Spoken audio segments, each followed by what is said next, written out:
Olá, pessoal do sétimo ano. Aqui é a professora Vera Thelma de Ciências para mais uma aula, né? E hoje vamos falar sobre o reino dos fungos. Falando aí das características gerais, né, do reino fungi, nós dizemos que eles são eucariontes, ou seja, eles são formados, né, por células eucariontes, né? Células que possuem núcleo. Eles são unicelulares, ou seja, possuem uma única célula, ou pluricelulares, são formados por várias células. São heterótrofos, portanto, eles não produzem o seu próprio alimento, eles precisam se alimentar de outros seres vivos, portanto, eles não fazem fotossíntese, eles são heterótrofos. E outra característica importante desse reino é que, muito embora eles sejam eucariontes, ou seja, eles possuírem célula eucarionte, eles possuem na sua célula uma parede celular de quitina. Ok, pessoal? Os componentes do reino fungi, eles habitam diferentes ambientes, mas sempre locais quentes e úmidos. É a preferência aí dos componentes do reino fungi, né? O reino fungi, os pluricelulares, eles são formados, o corpo deles, deixa eu apontar aqui para vocês, o corpo deles, está vendo? São formados por hifas, que são esses filamentos, está vendo? Esses filamentos aqui, ó. Cada um desses filamentos são hifas, tá? E micélio. Micélio é o conjunto de hifas, tá? Conjunto de hifas, ou é o conjunto de hifas entrelaçadas, né? É o micélio. Essa parte aqui, ó, que fica acima do solo, né? Que é a parte aparente do fungo, a gente chama de corpo de frutificação, tá? O micélio fica sempre no subterrâneo, tá? Abaixo do solo. A nutrição do reino fungi, como eu falei lá no início, eles são heterótrofos. Então, eles vão ser decompositores da matéria orgânica, eles também vão ser parasitas, ou seja, eles vão viver no organismo de outros seres vivos, tá? Parasitando esses seres vivos, causando doenças muitas das vezes, ou eles vão estabelecer uma relação mutualística, como é o caso dos esqueci o nome dele agora. Daqui a pouco eu lembro, eu falo, tá? Então, eles podem ser decompositores, né, da matéria orgânica, eles podem ser parasitas ou viver numa relação mutualística com outro ser vivo. A reprodução do fungo vai ser por divisão celular ou por esporos, né? Os esporos, deixa eu apontar aqui, eles vão ser formados aqui, ó, no corpo de frutificação de alguns fungos, né? Vão produzir esses esporos vão ser lançados e levados pelo vento, né? Ou por outros seres vivos para outros locais, e esses fungos aí vão nascer nos outros locais. Ou por divisão celular, né? Geralmente o fungo unicelular faz esse tipo de reprodução assexuada aqui, né? Que é multiplicar todo o seu conteúdo celular e depois se dividir, formando dois fungos, tá? Fungos e meio ambiente. A reciclagem, eles servem para reciclar a matéria orgânica, né, do ambiente, que a gente chama de decompositores, tá? E aí eles são muito importantes nessa função de recicladores da matéria orgânica do ambiente. E eles também fazem, lembrei, numa relação mutualística, né, as micorrizas. O que são as micorrizas? Deixa eu apontar aqui para vocês.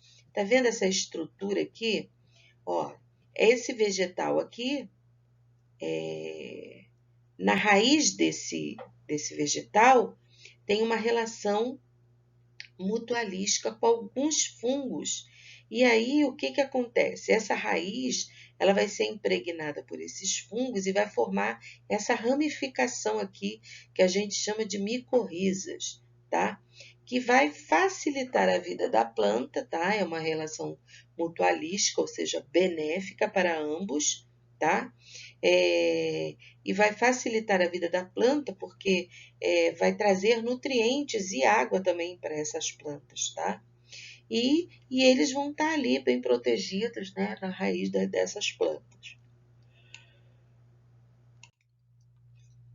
Aí nós vamos ver agora as doenças causadas por fungos, né? Que a gente chama de micoses.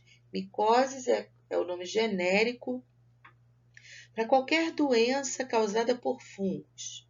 É a denominação comum às doenças causadas por fungos, tanto em animais como em ser humano também, tá? E vegetais também, tá? Os vegetais também são atacados muitas das vezes por algum tipo de fungo, tá? Então, como micose, nós vamos ter como exemplo as frieiras, né, que dá no pé, que a gente chama também popularmente de pé de atleta. Os principais sintomas: rachaduras e coceiras entre os dedos das mãos e dos pés. Arde também bastante, principalmente quando bate água. Contágio dessa micose é o contato direto nas piscinas, vestiários, locais que ficam úmidos, né? Então, a gente tem que estar sempre andando calçado, com chinelinho, nesses locais aí, para não estar sendo contaminado por algum tipo de micose. Micose da pele. Aí nós vamos ter como exemplo aí, ó. Aqui não está o nome de cada uma delas, né? Mas a gente bem conhece, né? Bem conhecida essas micoses de pele. São manchas na pele, algumas delas causam descamações e até algum tipo de secreção. Também o contato é direto, piscina, local úmido, roupa apertada, né? Emprestar roupa e por aí vai, né? A gente tem que ter cuidado com essas coisas para não estar se contaminando com alguma doença, não só com as micoses, tá? Onicomicose, que a gente chama assim porque são micoses que vão atacar as unhas dos pés e das mãos também, tá? É o espessamento, alteração da aparência e coloração da unha, né? Algumas vão ficar assim, né? Tortas, né? Rachadas, outras vão ficar esverdeadas, escuras, outras vão ficar esbranquiçadas, tudo isso são micoses. Qual o contágio? Andar descalço, em solo úmido, material de manicure contaminado também é muito perigoso. A gente pode estar sendo contaminado também através desses materiais, tá? A importância econômica na culinária, a gente vai ter o cogumelo comestível, né? E vários tipos de cogumelo comestíveis, né? Não só o champignon, né? Cogumelo do sol, que é um medicamento importante, né? A base de cogumelo, né? De fungos, tá?